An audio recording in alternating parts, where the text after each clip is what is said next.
The morning Edna Bell saw the dress in Calloway's shop window. She pressed her fingertips against the cold glass and knew, with the quiet certainty of a woman who had learned to want nothing, that she would never own it. Millhaven, Texas. In the autumn of 1881 was a town that smelled of horse leather and red dust, where the wind came down off the plains with a kind of reckless authority, and the railroad had only just arrived 2 years prior, dragging with it commerce and strangers and all manner of possibility.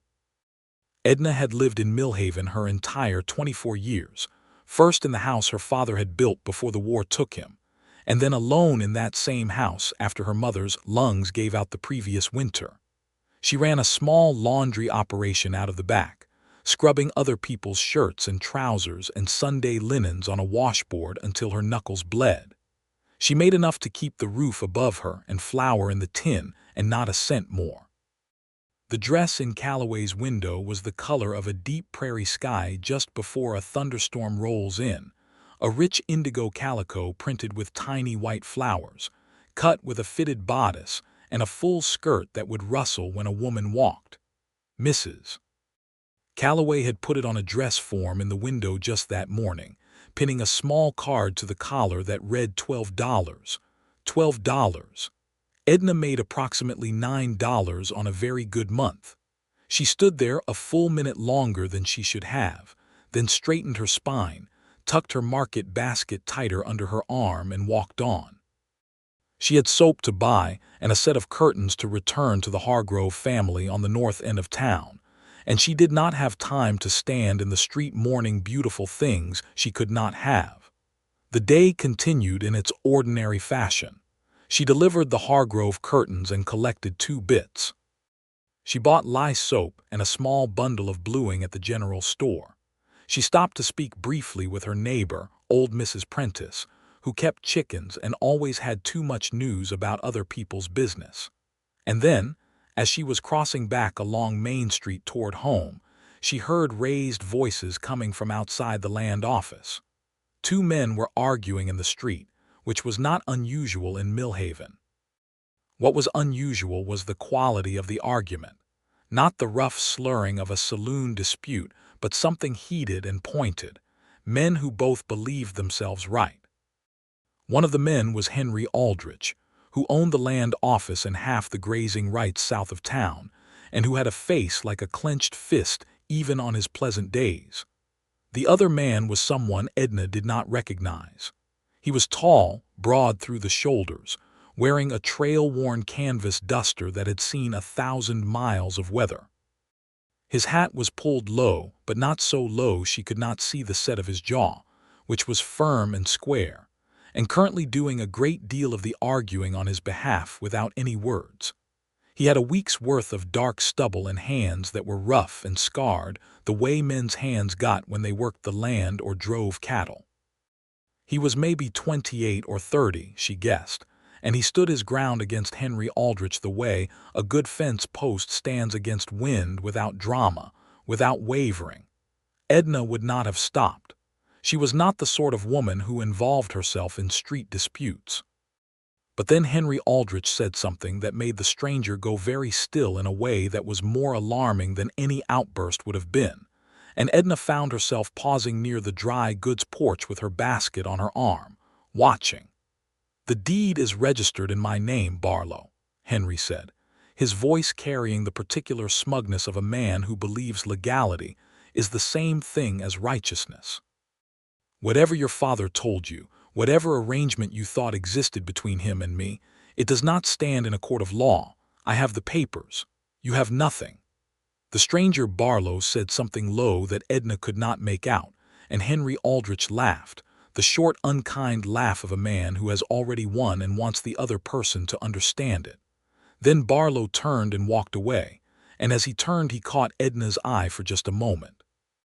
His eyes were a dark amber brown, the color of good whiskey held up to lamplight, and they carried in them something she recognized from her own mirror, the particular steadiness of a person who has learned to absorb bad news without flinching, because flinching costs you something you cannot afford to lose. He did not speak to her. He walked down the street toward the livery, and Edna walked home. She thought about him twice more that evening while she was heating water for the wash tubs, which surprised her, because she was not generally a woman given to thinking about strangers. His name, she learned from Mrs. Prentice 2 days later, was Dexter Barlow. He had ridden into Millhaven from the north with a small herd of cattle, and a bill of sale for the 40 acres his father had supposedly purchased from Henry Aldrich on credit 5 years prior, before dying of a fever out on the Llano Estacado. Only Aldrich claimed no such arrangement had ever been formalized, and that the elder Barlow had forfeited any claim when he failed to complete payment before his death. The law, being what the law was in 1881 in a town where Henry Aldrich sat on the county commission, agreed with Henry Aldrich.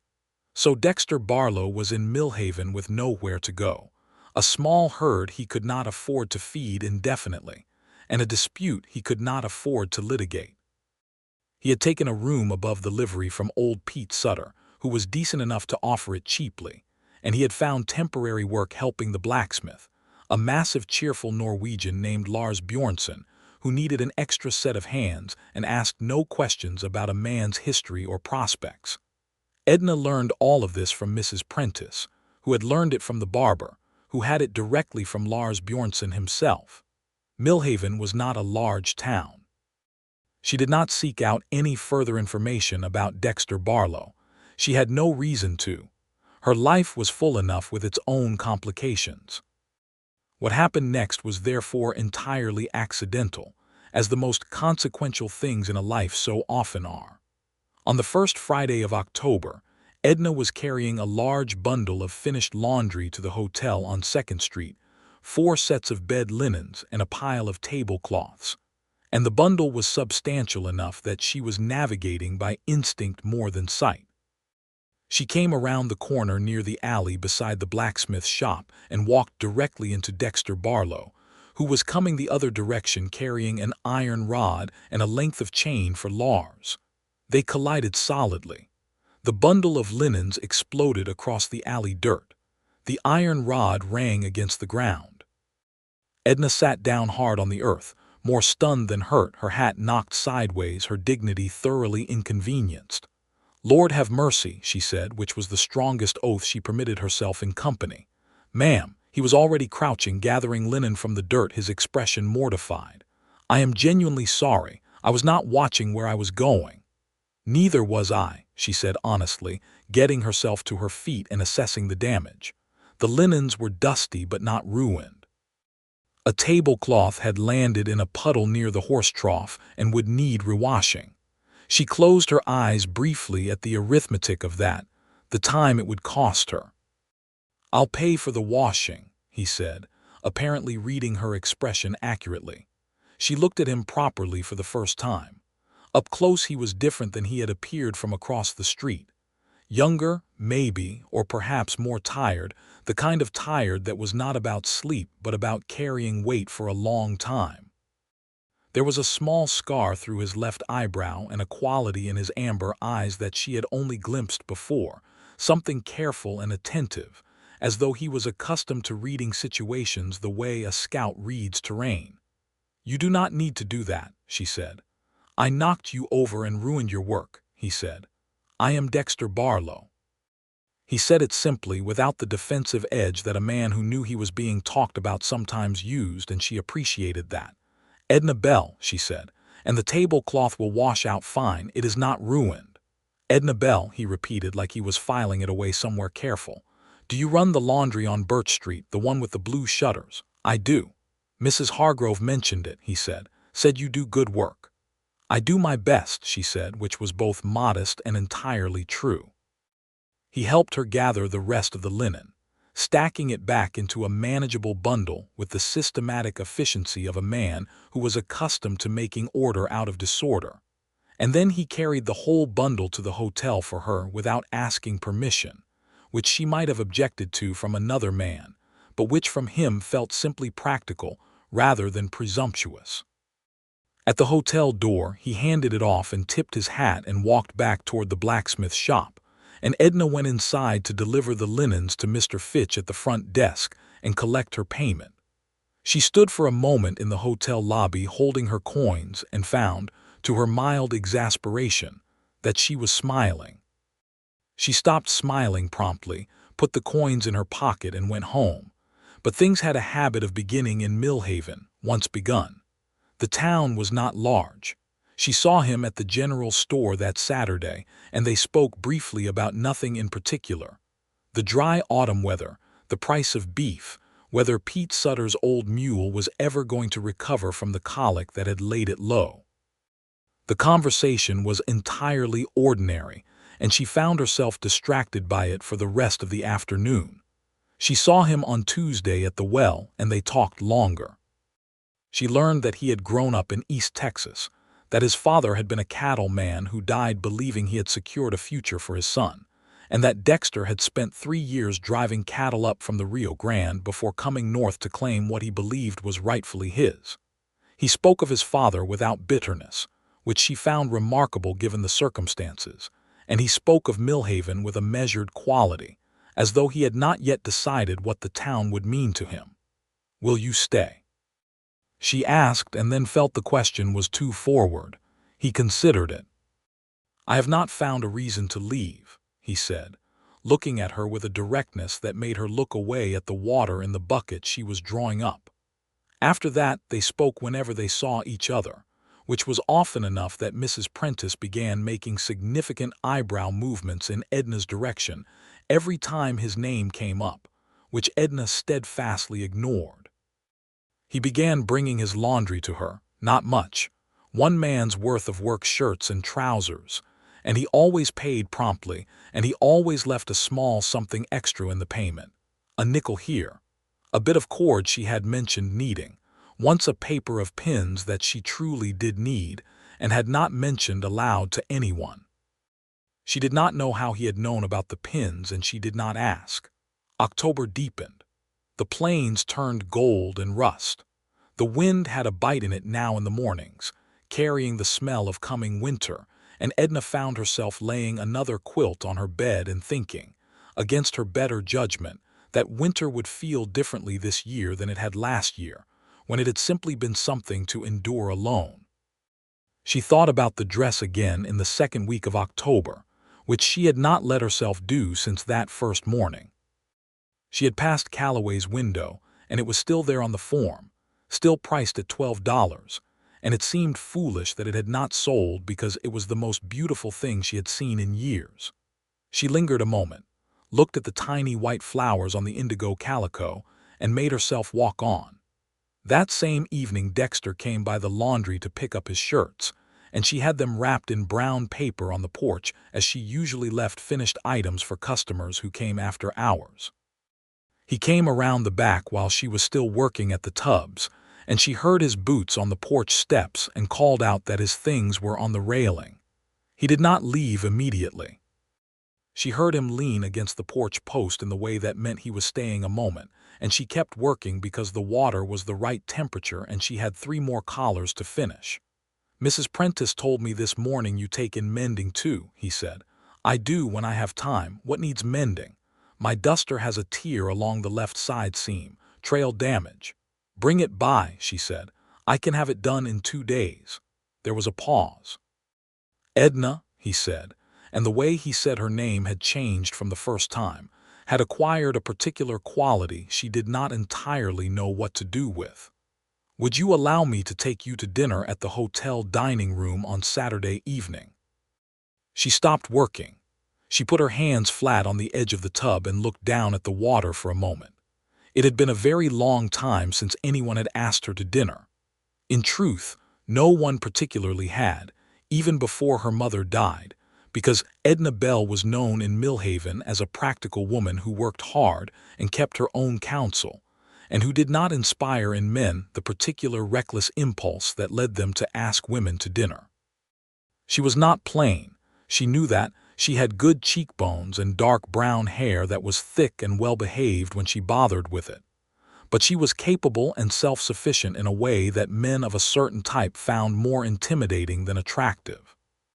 Dexter Barlow was apparently not that type. "Yes," she said, which surprised her a little. "I would like that." She heard him exhale, which also surprised her because she had not realized he was nervous. "Saturday, then," he said. "I will come at 6." She heard his boots on the steps going down, heard his horse move as he went around front, and then the sound of hooves going up the lane. She stood at the wash tub for another full minute before she picked up the collar she had been working on. Saturday arrived with the slow, deliberate quality of days that are anticipated. Edna wore her best dress, which was a clean brown wool with white collar and cuffs that was presentable and neat and thoroughly ordinary, and she put her hair up with the ivory combs that had been her mother's, and she was ready at 5 minutes to 6 and stood in her kitchen pretending to be busy until she heard his horse at the gate. He had cleaned himself up with the careful thoroughness of a man who is trying. His duster was brushed, his shirt was white and pressed, and he had shaved and was wearing his hat at a slightly more deliberate angle than usual. He had brought her a small bunch of dried prairie flowers wrapped in a twist of brown paper, which was the most flowers Edna had seen directed at herself in recent memory, and she put them in her grandmother's tin cup on the windowsill and thanked him and meant it. Dinner at the hotel was the best the cook could offer. A beef roast with potatoes and some kind of preserved green beans and bread that was genuinely good. And they talked through all of it, and then sat at the table afterward with coffee, until Mr. Fitch began very pointedly polishing the nearby tables, and they took the hint and left. They walked back along Main Street in the blue October dark, their breath making small clouds in the cold air, and when they reached her gate he stood there a moment and she stood there a moment, and there was between them the charged, particular silence of two people who are thinking the same thing and deciding whether to say it. "I would like to see you again," he said. "More formally, I mean. With intention." "With intention," she repeated, because she liked the precision of it. "I know I am not in a position most women would find promising," he said, and there was in his voice the steady honesty she had come to recognize as one of his most fundamental qualities. "I have a dispute over land I may not be able to settle. I have a small herd and a room above a livery. I am not a man who can offer a great deal at the moment. I run a laundry out of my back house, and I cannot afford new curtains for my parlor," Edna said. "I am not a woman with high requirements of external prosperity." He smiled then, a real smile, not the careful polite one she had seen him use in company, but the genuine one that did something quite specific to the landscape of his face. "Then we suit each other," he said. "Perhaps we do," she said. He said good night, and she went inside and stood in her dark parlor with her hand on her chest, feeling her own heartbeat in a way she could not remember feeling for a long time. November came in cold and serious. They saw each other regularly Sunday walks when the weather allowed, evenings on her porch when it did not, and once a long afternoon when she rode with him out to the disputed 40 acres to see what he had been fighting for. The land was good land. She could see that immediately, a piece of the plains that had a creek running along the southern edge, and a grove of live oaks that would shelter a house from the north wind. He walked the boundary of it with a measured grief that he did not express in words, but that she could read plainly in the set of his body. "Your father had a good eye," she said. "He did," Dexter said. "He built things to last. He just did not account for men like Aldrich in his calculations." Henry Aldrich was, by any accounting, a man who made other people's lives smaller in order to make his own larger. He had come to Millhaven in the early 1870s, with money from somewhere nobody entirely knew about, and had systematically acquired land, legal influence, and the sort of reputation that frightened people away from challenging him. He had done it all within the letter of the law, more or less, which made him untouchable by ordinary means. Dexter had consulted a lawyer in Abilene who had reviewed his father's papers and said that without a formally witnessed and registered deed of sale, the case would be nearly impossible to win in court. Edna had watched Dexter absorb this information with the same quality of stillness she had seen that first day in the street, and she had wanted very much to say something useful, and had found that the most useful thing she could do was simply be present, which she was. She was falling in love with him. She was honest enough with herself to name it by its proper name, though she did not say it aloud. She had not been in love before, precisely. There had been a young man named Thomas Reedy in her 18th year who had kissed her once behind the church social, and then left for California, and that was the extent of her romantic history. And so, she did not have a reliable template for what she was experiencing. But she recognized it by the way the ordinary days had changed quality, by the way she thought of things during her work and filed them away to tell him, by the way the sound of his horse at her gate in the evening did something to her chest that was disproportionate to any rational explanation. She also recognized it by the way it frightened her, which she understood to be part of the same thing. On the first Saturday of November, Edna passed Calloway's shop window, and the dress was gone. She felt a small pang, which was foolish, and then she went about her errands. She did not know, and would not know for several more days, what had happened to the dress. What had happened was this. Dexter Barlow had been passing Calloway's on the morning of the last Friday in October, and he had seen Edna standing at the window with her fingertips against the glass. He had been coming from the other direction, far enough away that she had not noticed him, and he had watched her look at the dress for a long moment with an expression on her face that he recognized as longing held carefully in check. The look of someone who has taught themselves to want things quietly so the wanting does not show. He knew that look intimately because he had seen it in his own reflection for most of the past year. He had stood in the street thinking about it after she walked on. He had then, with the deliberate and slightly terrifying intention of a man who has decided to do something significant, walked into Calloway's, asked Mrs. Calloway the price of the dress in the window, been told it was $12, and paid $12 from the fund he had been keeping toward the legal expenses he was slowly accepting he would never be able to afford. He bought it wrapped in paper, and that evening when he knew Edna would be at Mrs. Prentice's helping with the older woman's weekly baking, a thing Edna did every Friday evening out of simple generosity, he rode to her house, set the wrapped parcel on her porch against the door, and left. He did not leave a note.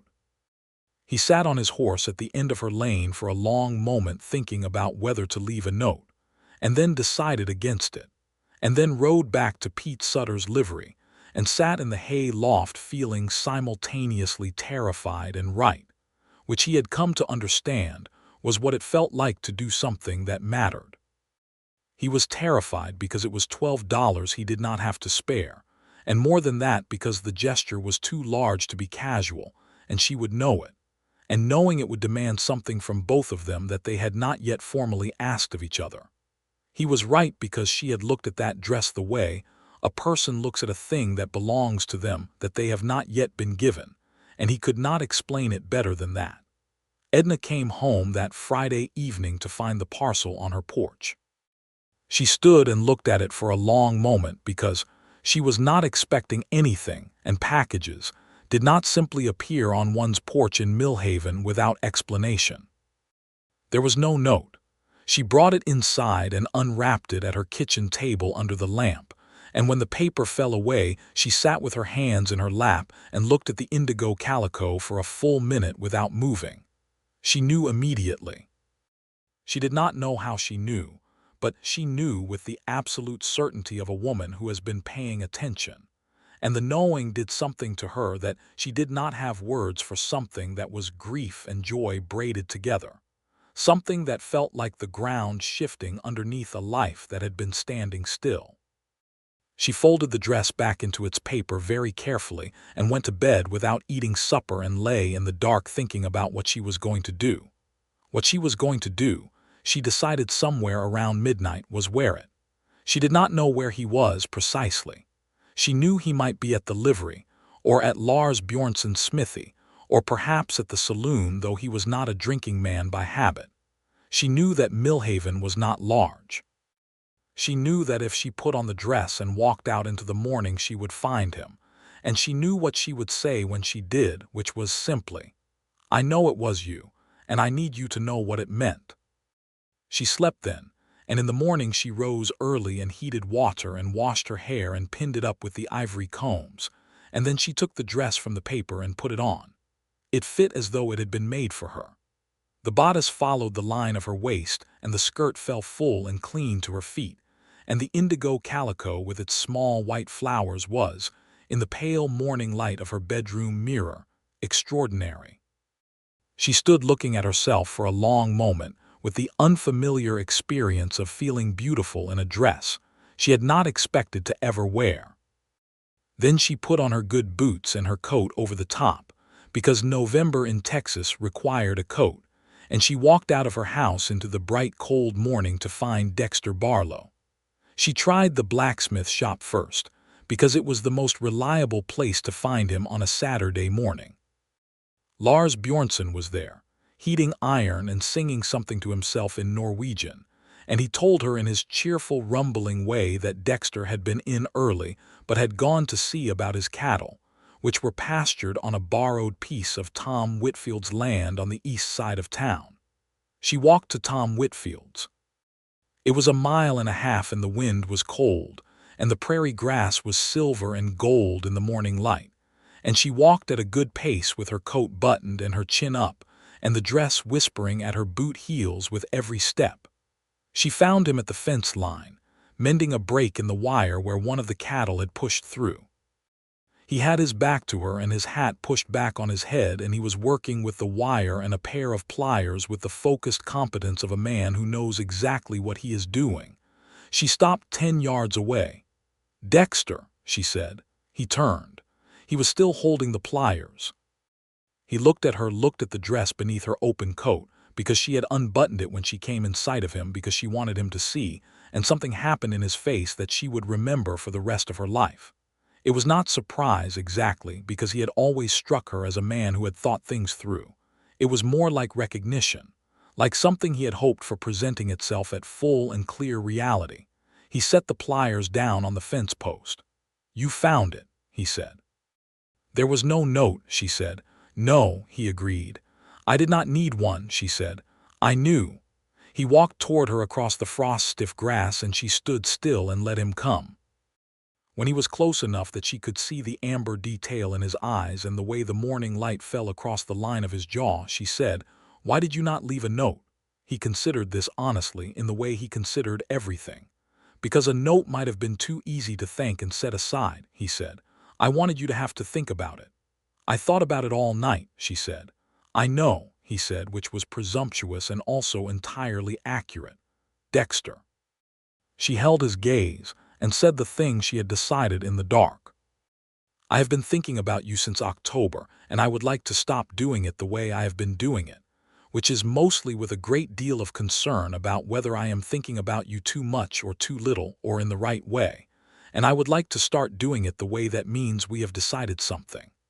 He was quiet for a moment, and in the quiet she heard the cattle moving in the field behind him and the wind in the grass and her own heartbeat. "Edna Bell," he said, and his voice had dropped to something quiet and direct and warm. "I bought a dress I could not afford because I could not stand the thought of you wanting something beautiful and not having it. And the moment I did it, I knew I was in love with you. I have been trying to figure out how to say it since." The word love, spoken plainly in the cold morning air by a man in a worn canvas duster standing in a Texas field, was one of the most specifically perfect things she had ever heard. "I love you too," she said simply, because she was a practical woman and there was no reason to be complicated about something so clear. He reached out and took both her hands in his rough, warm ones, and stood holding them for a moment, looking at her. Then he kissed her, which was the other most specifically perfect thing she had experienced that morning, and the kiss was warm and careful and certain, the way all the best things about him were. They stood in the cold field for a while after that, talking, the cattle regarding them with profound bovine indifference, the November sky enormous and pale blue above the plains. They spoke about practical things because they were both practical people, his land situation, her laundry business, the winter ahead, what kind of future they were talking about building. He made no grand promises he could not keep.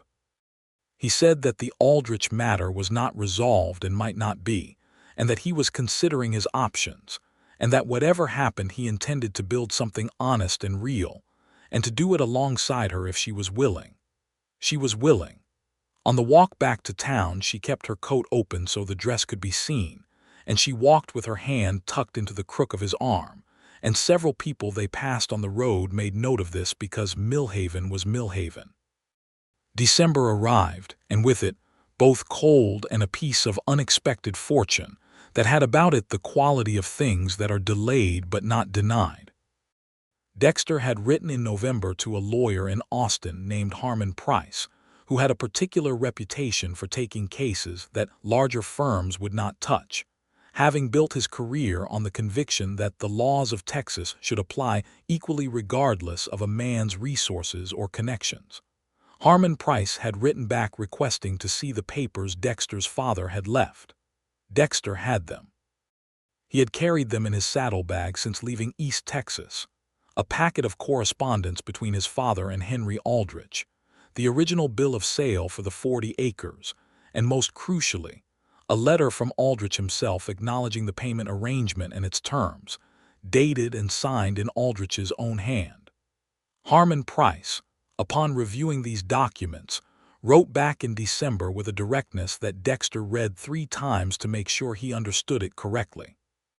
The signed letter acknowledging the arrangement constituted, in the lawyer's professional opinion, an enforceable agreement. The fact that Aldrich had subsequently registered the land in his own name after the elder Barlow's death was potentially actionable as fraud. Price was willing to take the case, and he was willing to take it on the arrangement that his fees would come from any settlement rather than up front, because he had a particular distaste for men like Henry Aldrich and a particular interest in cases that would make legal history in the state. Dexter sat in his room above the livery and read the letter and felt, for the first time in over a year, the specific lightness of hope that is not foolish. He went straight to Edna's, which he did now without ceremony because they had reached the point in their understanding where arriving at each other's door did not require an occasion. She read the letter at her kitchen table with her hands flat on either side of it and then looked up at him. "Well," she said, "Harmon Price. He is one of the best land attorneys in the state," Dexter said. "He argued before the Texas Supreme Court in the Rays case in '78. He wins." "Then we should let him try," Edna said. There was in that something that sealed something between them. She said it naturally, without thinking about it, and he heard it without making a remark about it, and they both understood that it had been said. Christmas in Millhaven in 1881 was a modest affair. Edna had invited Dexter to spend Christmas Day with her, and he came with a small roasted hen he had gotten from Tom Whitfield's wife in exchange for a morning's fence repair, and she had made a pie from canned peaches and bread and the good dried beans she had put up, and they ate at her kitchen table by the stove, and it was warm and close, and entirely without any of the loneliness that Christmas had carried for the past year. He gave her a small bottle of lavender water he had ordered from the pharmacist, which was an extravagance they both knew it was, and she gave him a new pair of gloves she had been knitting in the evenings for 3 weeks, which were exactly the right size because she had measured his hand against her own one day and memorized the proportion. After dinner, they sat by the stove and she read aloud from the one good novel she owned, a battered copy of David Copperfield that had been her father's, and he listened with his boots off and his stockinged feet on the hearth rug, and eventually the reading turned to talking, and the talking turned to quietness, and the quietness was the most comfortable thing she had known in years. He said in that quiet, "When Price wins this case, and I believe he will win it, Edna, I have to believe that I am going to build something on that land, a real house, not a large one but a solid one, with a porch that faces south so it gets the afternoon light. I like a south-facing porch," she said. "I know you do," he said. "I was wondering if you might like it enough to live on one," She looked at him. He was looking at the stove, at the small, steady flame visible through the iron grate, with the concentrated quality of a man who has committed himself to a thing and is now simply waiting to know the outcome. "Dexter Barlow," she said, "are you asking me to marry you or are you asking me about porches?" "Both," he said. "In that order, but the porch part is contingent on the first part." She felt the smile come up through her like warmth through cold ground. "Yes," she said, "to both, in that order." He looked at her then, and what was in his face was so uncomplicated and whole relief and joy and the particular light of a man who has won something that matters, that she felt her eyes sting unexpectedly and pressed her lips together to manage herself. "I do not have a ring," he said. "Not yet." "I do not require a ring yet," she said. "You will have one," he said, "when Price gets done." She reached across and put her hand on his, and they sat like that by the stove with David Copperfield on the table between them. And outside the Texas winter was cold and the plains were wide and dark, and inside everything was warm and decided. January of 1882 brought correspondence from Harmon Price, indicating that he had filed a petition with the district court in Abilene, citing the signed letter of acknowledgement, and questioning the legitimacy of Aldrich's subsequent registration. Henry Aldrich's own lawyer, a man named Cushman from Dallas, responded with predictable aggression, questioning the validity of the elder Barlow's papers and the competence of Price's interpretation of the law. Price responded in kind, with the patient pleasure of a man who has done this before and knows exactly where the ground is firm. Henry Aldrich, meanwhile, was not pleased. He came to find Dexter one afternoon in February at the smithy, with Cushman at his elbow and the particular entitled fury of a man who expected obstacles to disappear when he stood in their vicinity. "You would do well to drop this," Aldrich said. "Even if Price gets you a hearing, courts are expensive and slow, and I have resources you do not." Dexter, who was holding a piece of shaped iron in a pair of tongs, set it down on the anvil and looked at Aldrich with the flat amber steadiness that Edna had come to think of as his most effective expression. "My father paid you for that land in good faith," Dexter said. "He died believing the matter was settled. I know what you did, Mr. Aldrich, and so does Harmon Price, and so now does the district court in Abilene. I am not interested in your resources." Aldrich said something threatening about legal costs and county influence, and Dexter let him finish, then said, "Good afternoon, Mr. Aldrich," and turned back to the anvil. Lars Bjornsson, who had been standing in the back of the shop during this exchange, said something in Norwegian after Aldrich left that Dexter suspected was complimentary. Lars patted him on the shoulder with a hand like a saddle blanket and went back to his own work. Edna had heard about the encounter from 3 separate people before evening, which was Millhaven being Millhaven, and when Dexter came by that night she looked at him carefully for signs of doubt or worry and found only the same steadiness, perhaps with a layer of something that was not quite anger but was in the same family. "He came to intimidate you," she said. "He did," Dexter said. "Did it work?" "No," he said simply. "Good," she said, and poured him coffee. That spring arrived with the determination of Plains springs everywhere, sudden and extravagant, the grass coming up green overnight, and the wildflowers appearing in masses of orange and yellow along the roadsides and the creek banks. Edna's laundry business was full, the spring being the time when everyone in Millhaven apparently decided their household linens needed attention. She worked long hours and was tired in the evenings, and Dexter sometimes came and helped her hang sheets, which was something she had not asked for, and which touched her more than a great many things she had been given in her life. He would take one end of a wet sheet, and she would take the other, and they would stretch it between them on the line, and in that ordinary shared work there was a domesticity that felt more real and more chosen than anything she had known. She was happy. It startled her sometimes, the fact of it, after a year of keeping the house alone and working and managing, and being entirely competent and entirely lonely. She had not realized how much of herself she had been keeping in reserve until she no longer had to. In April, a letter from Harmon Price arrived. A hearing had been scheduled for the first week of June in Abilene. Price expected them to attend. He had, he wrote, uncovered an additional piece of evidence, a record in the Millhaven County Archives, filed in 1878, of a payment made by the elder Barlow to Aldrich and recorded by the county registrar before the records were apparently reorganized in 1879, a reorganization that Aldrich himself had overseen. The registrar in question had since moved to Kansas, but Price had corresponded with him, and the man remembered the transaction.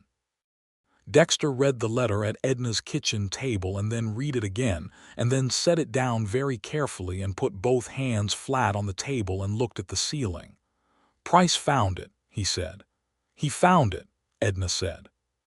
"The old county record," Dexter said. "My father's payment was recorded. Aldrich had it buried when he reorganized the archives." "Which is fraud," Edna said. "Which is fraud," Dexter agreed. He looked at her, and what she saw in his face was something that had been wound tight for a very long time beginning to ease. "It was there all along," he said. "My father's proof, sitting in a county archive in a box that nobody looked in." "Harmon Price looked," she said. "Harmon Price looked," he said, and there was in his voice a quality of gratitude that went beyond the legal victory and landed somewhere much older, somewhere in the part of a person that needs the world to occasionally confirm that things did not happen in vain. She reached across the table and put her hand over his. He turned his hand over and held hers, and they sat for a moment in the spring kitchen, with the afternoon light coming through the blue-shuttered windows and the smell of laundry soap and clean cotton in the air. And the quiet between them was full of everything that was about to change. They went to Abilene in the first week of June on the train, which was still a sufficiently recent innovation in that part of Texas that it felt like a small event. Edna wore the indigo calico dress, the first occasion she had worn it since the morning she walked to Tom Whitfield's fence line, and she thought it was only right, for a journey that had begun with it. Harmon Price was a compact, precise man in his mid-40s with wire-rimmed spectacles, and the deliberate manner of someone who has spent a career choosing words that can survive scrutiny. He met them at the railway station, shook Edna's hand as well as Dexter's without making any distinction, and walked them through the case as they went from the station to the courthouse. Cushman, Aldrich's man, was exactly what Edna had imagined from the correspondence, large and smooth, and accustomed to winning by weight of resource rather than merit. He sat at the opposing table and looked at Price with a contempt he did not bother to conceal, which Price appeared to find amusing. The hearing was before a district judge named Abernathy, who had the look of a man who had seen a great deal, and who was not interested in being impressed by anyone in his courtroom. He ran a tight, expeditious proceeding. Price presented the documents, the original bill of sale, the elder Barlow's papers, the Aldrich letter of acknowledgement, and most devastatingly, the rediscovered county archive record with the payment notation clearly in the registrar's hand. He presented the written testimony of the former registrar, now in Kansas, attesting to the transaction and the subsequent reorganization he had found unusual at the time. Cushman objected to a great many things. Judge Abernathy overruled most of them, with a brevity that suggested he found Cushman's objections tiresome. When Cushman argued that the archive record was ambiguous, Abernathy looked at it for a moment over his spectacles and said that it appeared quite unambiguous to him. The hearing lasted 3 hours. Judge Abernathy took a recess of 40 minutes and returned with a ruling. Henry Aldrich had committed fraud against the estate of the late Robert Barlow in withholding, and then concealing a legally recorded payment and subsequently filing ownership of the property in his own name. The deed to the 40 acres would be transferred to the surviving heir, Dexter Barlow, immediately. Aldrich would be required to pay all legal costs, including Price's fees, and the matter was being referred to the county district attorney for consideration of criminal fraud charges, which was a development that was not strictly necessary for Dexter's purposes, but which Harmon Price had ensured was part of the referral because Price had, as he had indicated, a particular and principled dislike of men like Henry Aldrich. Dexter sat very still through the ruling. Edna watched his profile, the set of his jaw, the steadiness of his gaze, and saw the moment the reality of it arrived. A small, almost imperceptible shift in the line of his shoulders, as though something very heavy had been set down after a long carrying. Outside the courthouse in the bright June morning, he put his hat back on and stood for a moment looking at the street. Edna stood beside him. Price was behind them, organizing his papers with professional satisfaction. "Your father's name is cleared," she said. "Yes," he said. "He was right, the land is yours." "Yes," he said again. Then he looked at her, and what she saw in his face was uncomplicated and whole and entirely certain, and he put his arm around her shoulders in the full public mourning street of Abilene, Texas, which was something he had not done before, and held her close and said into her hair, "Thank you for coming with me." "Where else would I be?" she said. They returned to Millhaven on the afternoon train. Word of the ruling traveled ahead of them by the particular fast channels that news travels in small towns, and when they arrived at the Millhaven station, there was a small, informal gathering of people who wanted to make clear which side of the matter they had always been on, now that it was safe to do so publicly. Lars Bjornsson was there and embraced Dexter with the enthusiasm of a large Norwegian who has been saving up the embrace for months. Mrs. Prentice was there with her good hat on, and Tom Whitfield and several others. Henry Aldrich was not in evidence, which was probably wise on his part. Over the weeks that followed, the criminal referral produced what Price had expected it to produce. Rather than face fraud charges in a court where he could no longer control the county records, Aldrich negotiated with the district attorney and paid a substantial penalty, and removed himself quietly from the county commission. It was not the dramatic reckoning that a story with a villain might call for, but it was, in the practical accounting of things, sufficient. His influence in Millhaven began the slow reduction that such influences undergo when the fear behind them is removed. Dexter had his land. He had his father's name restored. He had his small herd, still pastured on Tom Whitfield's borrowed pasture, ready to move. And he had, or was about to formalize having, Edna.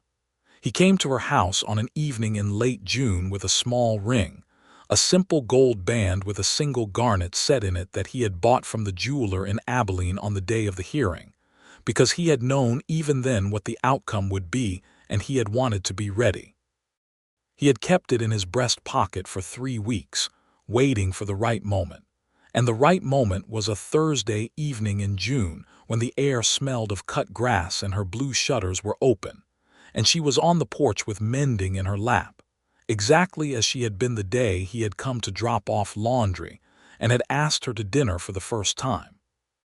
He sat down in the other porch chair without ceremony, and they talked for a while about ordinary things, and then he took the ring out of his pocket and set it on the arm of her chair, and she looked at it and then looked at him. "I told you there would be a ring," he said. "You did," she said. "Edna Bell," he said, "I would like to marry you and build a house on the south side of that land where the live oaks are, and I would like to run cattle and have a garden and a south-facing porch, and whatever other things come along, and I would like all of it to be with you." She picked up the ring. It caught the last of the evening light and the garnet gleamed dark red. "Dexter Barlow," she said, "I am going to say yes, and then I am going to put this on, and then I am going to go inside and make a supper, because I have been waiting for this conversation for months, and now that it has happened I find I am very hungry." He laughed, the genuine whole laugh that she had been collecting since October, and said, "That is the best acceptance I have ever received." "It is the only acceptance you have ever received," she said. "True," he said, "but still the best." She put the ring on her finger. It fit. She suspected he had measured it against her hands the way she had measured his for the gloves, and she found this so symmetrical and so entirely them that she had to press her lips together again. They were married on the first Saturday of August, 1882, in the small white church on Millhaven Center Street, with Reverend Howell officiating and Mrs. Prentice and Lars Bjornson as witnesses, and most of the town in attendance because Millhaven did not have a great many things to celebrate, and when it did, people attended. Edna wore the indigo calico dress. There had been no question of that. She walked down the aisle of the church alone, as she had always done things, and she walked toward Dexter, who was standing at the front in a new shirt, and his best jacket with his amber eyes on her, and the particular expression on his face that was reserved entirely for her. And the dress moved around her ankles as she walked, and the small white flowers on the dark blue calico caught the church light, and she had never in her life felt so precisely in the right place. The ceremony was brief and direct. Reverend Howell asked the necessary questions, and they answered them with the simple firmness of two people who have thought carefully about what they are agreeing to. And when it was done, and they were standing in the August morning outside the church accepting congratulations from their neighbors, Dexter took her hand in both of his and held it as though he did not plan to stop, and she thought that this, of all the things, was what she wanted to remember. The reception was at Tom Whitfield's barn, which was large enough, and Tom's wife Margaret was a woman who understood celebrations, and had organized the food and music with a thoroughness that did honor to the occasion. There was a fiddle player and a man with a harmonica, and enough food for twice the people present, which was how Margaret Whitfield operated, and the dancing went until 10 o'clock, when Reverend Howell's presence became too inhibiting for further spontaneity, and people began the good-humored process of heading home. Lars Bjornson danced a reel with Mrs. Prentice that was the most vigorous thing Edna had ever witnessed, and she laughed until she had to hold onto Dexter's arm to stay upright, and he was laughing too, and in the lamplight of that barn with the fiddle playing, and the people she had known her whole life around her and her husband's arm warm under her hand, Edna Bell, now Edna Barlow, felt something complete and unambiguous settle into her like deep water finding its level.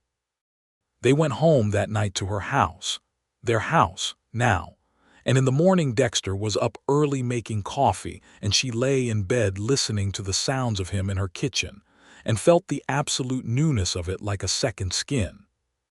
In September they began building. Tom Whitfield knew a man who knew how to lay stone, and Dexter had spent enough years doing physical labor that he was an effective and determined builder in his own right. And by October they had the foundation and the frame of a two-room structure on the south side of the 40 acres where the live oak stood. It was not large, but it was solid, and it was situated exactly as Dexter had described, with the porch facing south, so it would catch the afternoon light. Edna kept her laundry business going through the building, because one did not stop earning while one was building, and she moved through the autumn with the particular energy of a woman who has purposes multiplying in interesting directions. She had her work, and she had the house going up on the land, and she had Dexter, which was by any accounting a great deal to have. She also, in October, understood that she was expecting a child. She told Dexter on a Sunday morning, sitting on the porch of the Birch Street house in the October sun. She said it directly, because that was how she said most things, and then she watched his face for the response. What moved across his face was complex and sequential, first a kind of arrested stillness, then something that broke open into warmth, then an expression she did not have a word for, something that was joy at a depth that surprised even him apparently, because he put his hands over his face for a moment and then lowered them and looked at her with his amber eyes bright and clear and said, "Edna." "Yes," she said simply. He took both her hands. "Are you well?" "I am very well," she said. "I have been well for the past several weeks, and I wanted to be certain before I said anything." "A baby," he said, like a man testing the reality of a word. "A baby," she confirmed. He stood up from his chair, which was not what she expected, and walked to the end of the porch and looked out at the lane and the road beyond it, and she watched his broad shoulders and the set of them. The way they had changed over the course of this year, from the careful, contained posture of a man managing difficulty to something more open, and now more open still, as though the news had moved through them like the first warm day moves through ground that has been frozen. He turned back. "We need to finish the house faster," he said. She laughed. "We have some time yet." "Nevertheless," he said, and came back and sat down and took her hand again and held it with a care that was slightly different than before, slightly more conscious, and she found she did not mind the difference in the least. The house was finished by December, which required a great deal of effort from everyone involved and produced a structure that was, by the standards of what two people could accomplish in a season, genuinely admirable. Stone foundation, timber frame, plank walls that Dexter had chinked against the wind with careful thoroughness, a stone fireplace that Lars Bjornsson had helped them lay and which drew beautifully. 2 rooms for now, with a loft above that could be finished later. A kitchen addition off the back that Edna had specified with the practical authority of someone who knew exactly how she intended to use it. And the south-facing porch, exactly as promised, with 2 chairs that Tom Whitfield had made as a wedding gift, solid and wide-armed and built to last. They moved into it on a December afternoon when the air was cold and bright, and the live oaks made long shadows across the frost. Edna carried in the last of her things from the Birch Street house: the books, the ivory combs, the tin cup that still held the remnants of a dried prairie flower bouquet from the previous October, and set them in the new kitchen, and stood in the center of her new house and looked around at the clean plank walls and the fireplace and the afternoon light coming through the south windows, and felt something settle that had been unsettled for a very long time. She rented the Birch Street house to a young woman named Clara, who had recently come to Millhaven to teach at the schoolhouse and needed a place. And the modest rental income was a practical thing that Edna was satisfied with. They spent their first winter on the land in a way that was both harder and better than anything Edna had experienced before. Harder because the plains winter was not gentle and the house was new, and the stove required understanding, and the cattle needed tending in weather that had no patience for anything less than preparedness. Better because none of it was done alone, and there was, in the specific texture of shared difficulty, something that knit people together more effectively than comfort. Dexter was a patient and thorough man in the ordinary daily work of living. He rose early and worked late, and in between he was present in the specific way of someone who has decided where he is and is satisfied with the decision. He learned quickly what she needed before she asked for it, and she learned the same about him, and they built between them the intricate and unremarkable vocabulary of 2 people making a life. The baby came in June of 1883 on a Tuesday morning when the wildflowers were at their peak and the air smelled of grass and promise. It was a boy, which surprised Edna slightly because she had somehow imagined a daughter, and he was delivered by Dr. Sampson with the competent cheerfulness of a man who had done this many times, and he was 8 pounds and had Dexter's dark hair and Edna's decisive cheekbones, and a voice that announced itself with no uncertainty whatsoever. They named him Robert James Barlow for Dexter's father, and James for Edna's, which felt like a proper accounting. Dexter held his son that first morning for a long time, standing at the window of the bedroom where the south light came in warm and clear, and Edna watched him from the bed and thought that this was the most she had ever loved him, not in the original exhilarating tumble of falling, which she also valued, but in this steady, ongoing, expanding thing that kept deepening in ways she had not anticipated. He looked over at her. "Robert James," he said, as though testing the name's permanence.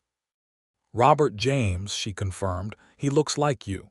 "He looks like you," she said. "He has your chin."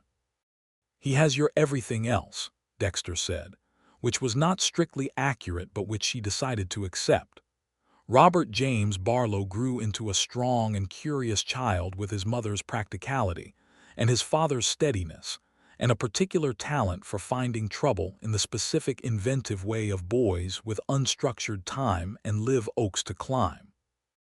He was followed 2 years later by a sister named Clara Me, named for the school teacher, who had become Edna's closest friend in the years since her arrival, and Clara Mee arrived with her mother's dark eyes and an expression of profound skepticism about the entire situation that she maintained for her first several weeks, and which everyone found extremely charming.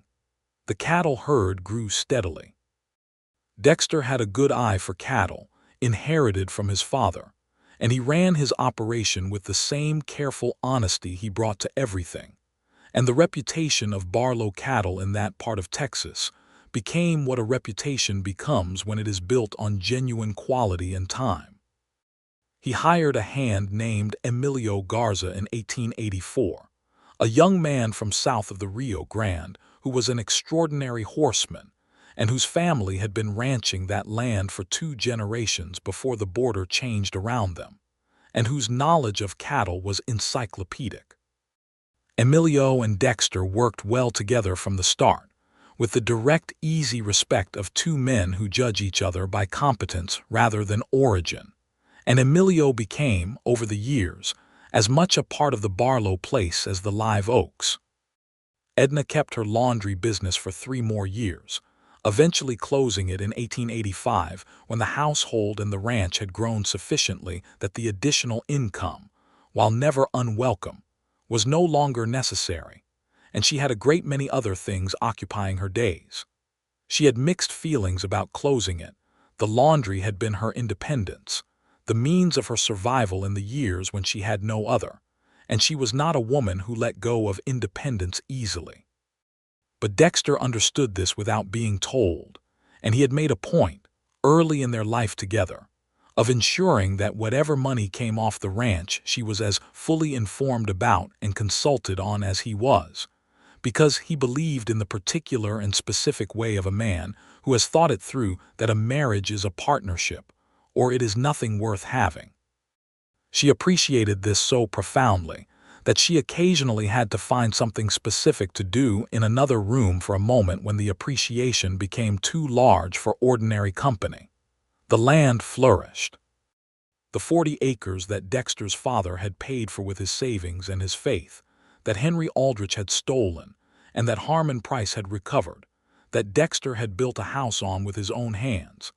That land became, by 1886, a working ranch of modest but genuine success, with a herd of nearly 60 head, a kitchen garden that Edna tended with the same thoroughness she had brought to everything, a loft room finished out for Robert James, and the south-facing porch where 2 people sat most evenings when the day's work was done, and watched the Texas sky go through its extravagant colors as the sun descended. Henry Aldrich had left Millhaven by 1883, the criminal referral and the resulting penalties having made his position in the county untenable. Nobody in Millhaven seemed to suffer from his absence. The county commission elected a man named Garrett who was unremarkable and honest, which in that context was more than adequate. Harmon Price sent a letter in the spring of 1884 informing Dexter that the fraud case had been fully resolved, all penalties paid, and all records properly amended. He sent his professional regards and noted that it had been one of the more satisfying cases of his career.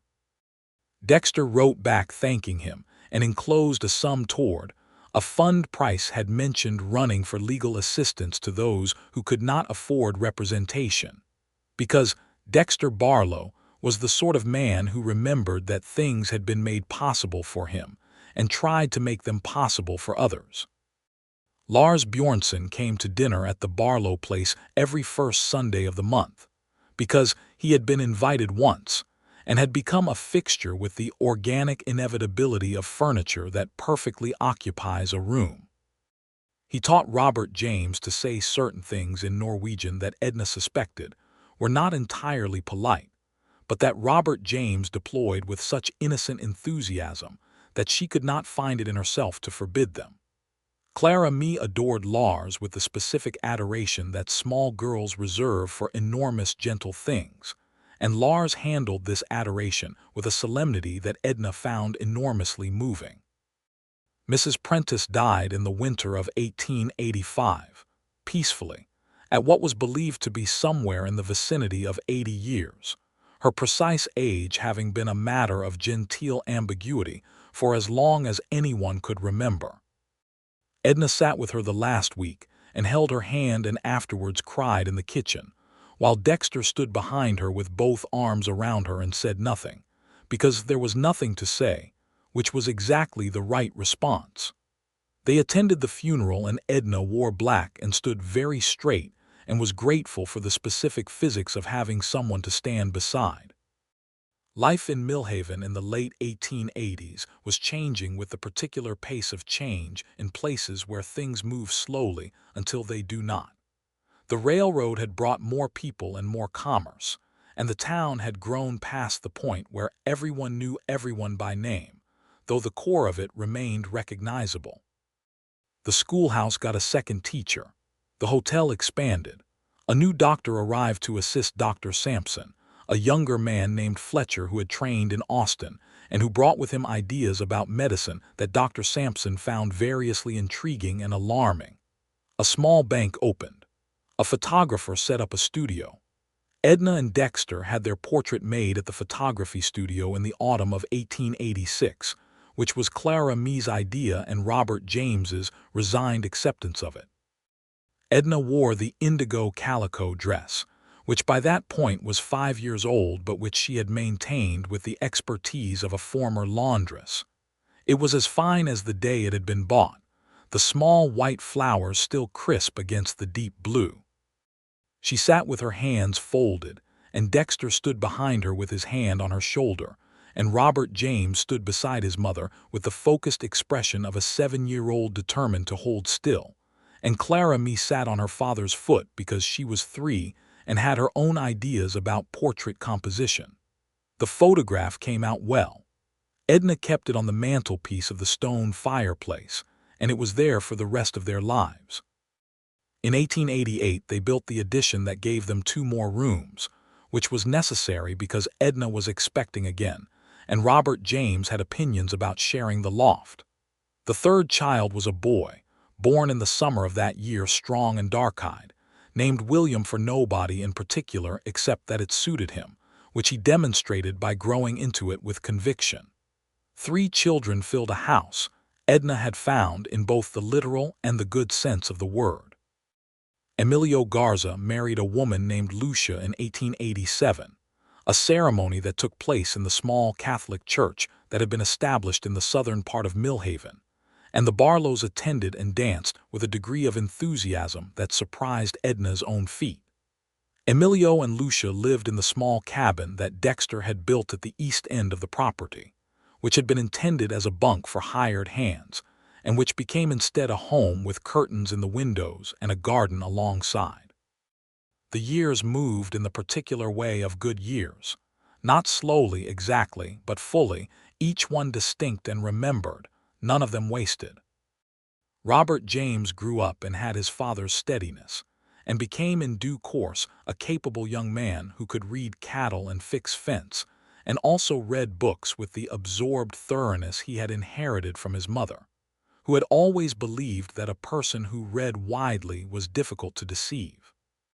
Clara Mee grew into her mother's cheekbones and her father's amber eyes, and a personality that was entirely her own, spirited and precise, and capable of the particular soft stubbornness that looked like flexibility but was not.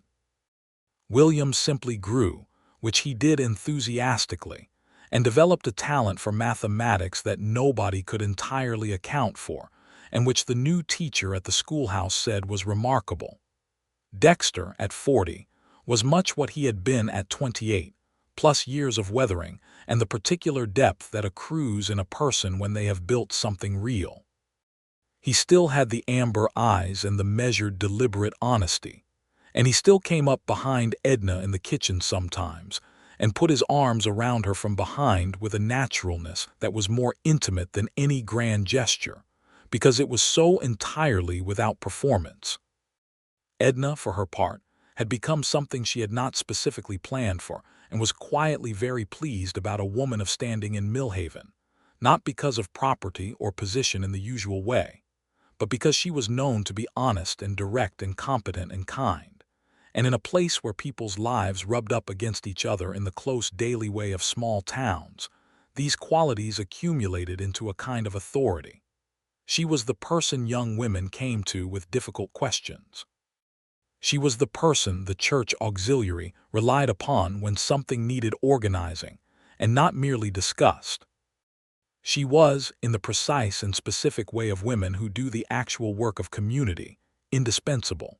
She was also, on a Thursday evening in the spring of 1892, sitting on the south-facing porch with her husband, watching the sun go down over the Texas plains, and listening to the faint sounds of 3 children in the house behind them. The sky was doing extraordinary things in orange and purple. The live oaks were dark against the light. The cattle were settled for the evening, and the evening star was just beginning to appear at the western edge of the world. Dexter had a cup of coffee. She had a cup of tea. They had been sitting like this, on this porch in these chairs, for 10 years. "Dexter," she said. "Yes," he said. "Do you remember the morning I came to find you at Tom Whitfield's fence line, in the dress?" He looked at her with a smile that had not changed in 10 years. "I do," he said. "I have been thinking about it today," she said. "I do not know why. I was hanging the washing and I thought about walking across the field in that dress and finding you at the fence." "I was afraid you might be angry," he said. "You were afraid I would be angry," she looked at him. "You bought me the most beautiful thing I had seen in years and left it on my porch, and you were afraid I would be angry." "You are a very independent woman," he said reasonably. "A man does not always know." "I was not angry," she said. "I noticed," he said. "I was—" She paused, searching for the right word. "I was undone," she said. "In the best possible way, I was entirely undone. I did not know anyone saw me clearly enough to do something like that." "I saw you from the first day I walked into Millhaven," he said, "standing in front of Calloway's window with your hand on the glass. You were the most careful, composed, self-contained woman I had ever seen, and your face when you looked at that dress was the most human thing in the whole street." She looked at him for a long moment. The evening star was fully visible now. The purple had deepened in the western sky. "Dexter Barlow," she said, with the quiet certainty of someone who has had 10 years to arrive at a conclusion, "you are the best thing that has ever happened to me." "You found me in a dress," he said. "I think the dress gets some credit," she laughed. It was the laugh of a woman who has been laughing with the same man for 10 years and has not yet found the bottom of it. "The dress," she agreed. "We owe the dress a great debt." "It is still the finest thing in the house," he said. "Do not let the children hear you say that," she said. "Robert James will be insufferable."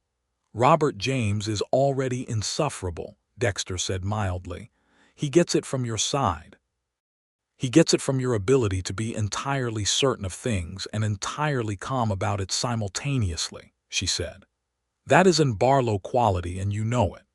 He conceded this with the slight incline of his head that was his version of acknowledging a point well made, and they sat in the evening quiet, and the plains stretched out before them in the blue and gold and the last of the light, and it was very good. Clara Me came to the porch door to say that supper was nearly ready.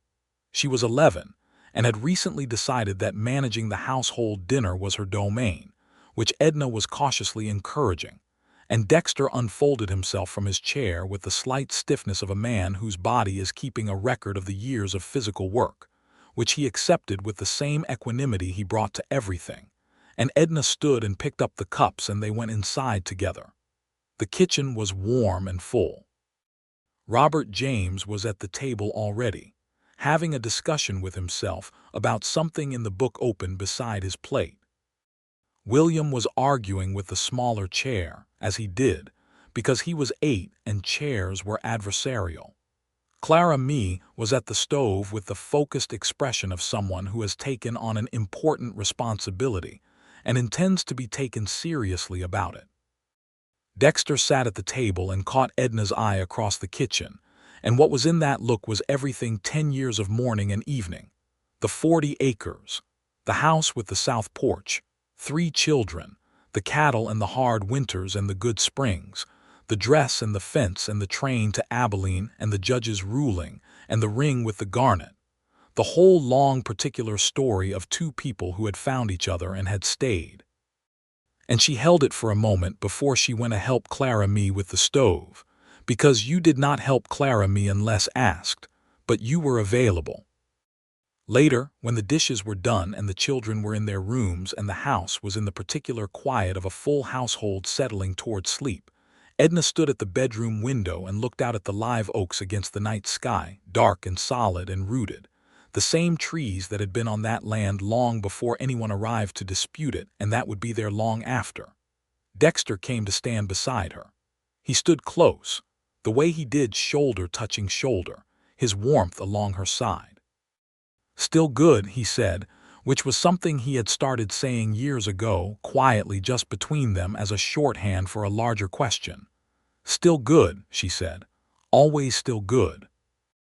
Outside, the Texas night was very large and very dark and very full of stars.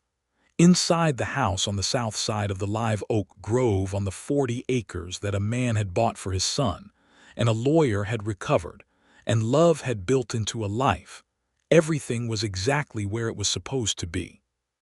On the mantelpiece in the parlor in its frame was the photograph from 1886, a woman with her hands folded in the indigo calico dress, and her husband's hand steady on her shoulder, and their children around them. And in the cedar chest at the foot of the bed, wrapped carefully in clean muslin, was the dress itself, still whole, still blue, still printed with its small white flowers, holding in its fabric the quiet weight of a morning in October 1881, when a man who had seen a woman press her fingertips against a cold glass window had decided that the most important thing he could do with $12 he could not afford was to make sure she had the beautiful thing she wanted and had not let herself ask for. And she had worn it to find him, and she had found him, and that had been, in the final accounting, everything.